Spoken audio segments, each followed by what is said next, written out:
Welcome back to North Dakota Today. We are with Chad Lyer from Aero Service Team. And Chad, it has been a crazy week weather-wise. We had the cold, we had the wind, we had the snow. It's just been one of those weeks where you realize winter isn't over. No, this is the week that I'm wearing a stocking hat and a sweatshirt because I want to remember this week when I look back at my YouTube videos. There you go. And okay, that's the cold week. And you've got a little bit going on here too. It's one of those that you're going, you know what, not feeling 100% either. No, I'm getting better though, 100% better than I was. All right, one of the things is, and we all know, we've all paid our heating bills this year, and we know that the price of heating our homes has been more expensive than it has been in other years. And you've got a very simple tip, but one that can save a person a little bit of money, and that is change this thing regularly. Yeah, I kind of let her go a little too long, did. Wayne. I went about 2.5 months, and if you put that up to the light, you can still see a little light through it. But, a little bit, yep. I have a new one there if you want to pull it out and just kind of do a comparison. This is actually the way the air pulls into it. And there you go. There might be a little bit of a difference in airflow available. Yep, exactly. Yeah. So you can get different lengths depending on the size of your filter and things like that. You're able to leave them in maybe for 2 months or whatever the manufacturer suggests. This is a monthly change that you've got here. Yeah, correct? This is a 1-inch filter. That's 30 days, somewhere around there. But there's a real difference, and basically your furnace is working harder, and it, not only short term but long term, it is best to change these out the way you're supposed to. You're going to save money in the end. You're moving way more air. Your furnace is restricted with this filter in. Right. I pulled this out when it was running this morning, and I literally I heard my furnace fan speed up. I'll bet, because all of a sudden this was out of there and it was able to function the way it was supposed to. And these are not expensive. These are a cheap insurance. You can get these, what, 20 bucks, something like that? I got a whole box today. I don't have one in right now because I brought the only dirty one left, but I bought a box. I think there's like 12 in there. And they're a little bit more expensive. That's a really good filter, but I think they're about $3 to $4 a piece. Okay, yeah, so, wow.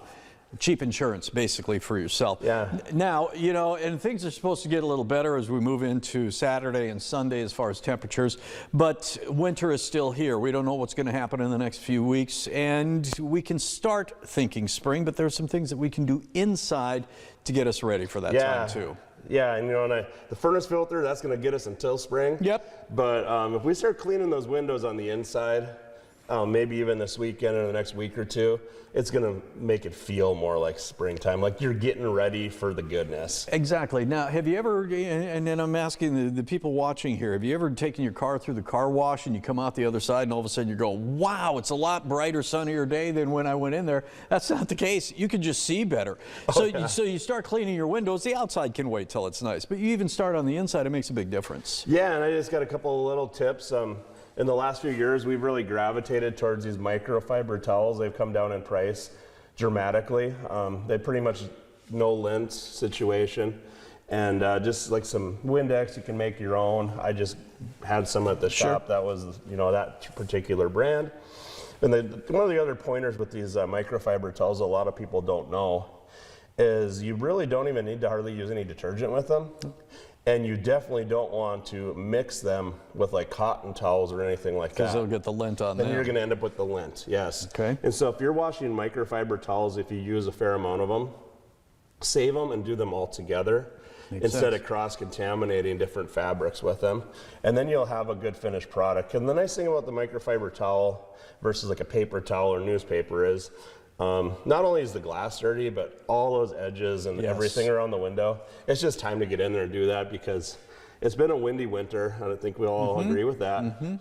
Things blowing around the edges, you have dust and stuff lying there. No matter how new or how good your windows are, you're still going to have some leakage that's going to come in there. And you're gonna I was just going to ask you, these are on a scale of 1 to 10, these are a 9.5 as opposed to a paper towel, correct? I mean, they just do a much better job. Yeah, and I mean, just for the long term, you know, whatever. I mean, you sometimes there's a time and place for, you know, paper towels or, you know, newspaper, but generally on an interior, if you do a good job with those microfibers, you get a dry one, you can get a good finished product. All right. People are looking at this and saying, well, you have a bowl of water and some food coloring here. You have a great little trick on a money-saving thing that you can check at home, and it takes, what, 10 minutes? Yeah, basically, if you have a toilet that's sitting there and leaking and leaking and leaking, water, I mean, we're having debates in Bismarck Yeah, right now about how exactly. much it costs.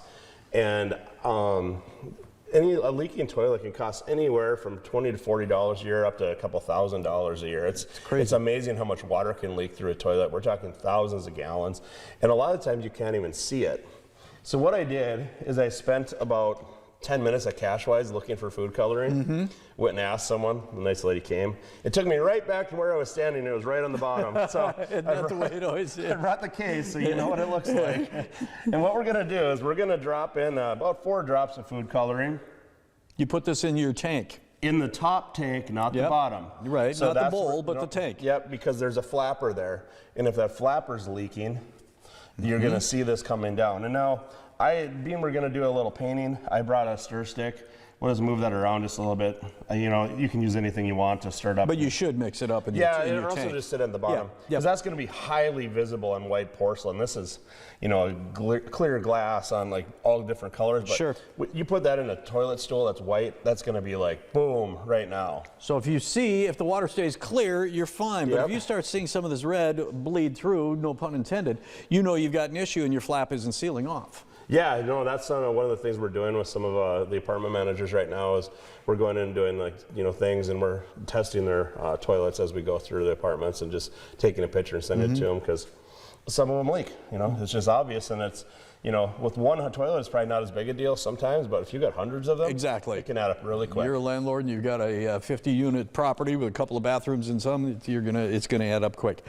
I remember, Chad, coming home from grade school, and you'd walk in the house in the springtime and you got the smell of a fresh coat of paint, because that's when my mom used to paint different rooms inside the house. And you're saying that you can really brighten up and freshen up a room with a brand new coat of paint. Yeah, we're just going for mental fitness again. Yes. You know, like it's like spring is on the way. You know, Exactly. like, it can't be any colder. Don't say that. Well, let's hope we don't get any There you go. colder this Now year. you're on target. Is that okay? Yes. All right.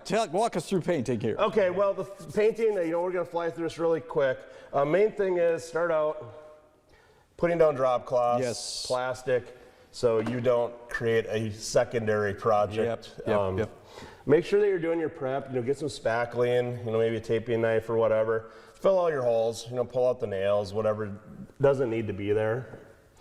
Invest in some good equipment. You know, like I always feel bad when people I come to their place and they're painting with like this. Yeah. It's just not very ergonomic. It's really Right. hard on your body. And then they stand on a chair and they get up to the top and do whatever you have to do. Yeah, and then pretty soon you're at the hospital or the clinic getting your ankle looked at, right? And Chad will come visit you to make sure that ankle is doing just fine. Don't go that far. Always, so you want to remove the outlet covers and things like that, and Yep. you just, I mean, because not everybody has painted rooms before. Many of you are going, I know that, but there are some people that are painting for the first time. Yeah, and I mean, get some decent quality tape. You know, I always kind of prefer a little bit wider. Okay. You know, and maybe 1.5 inches or something like that. It just seems like you get a little better coverage around the baseboards, things like that. Got it?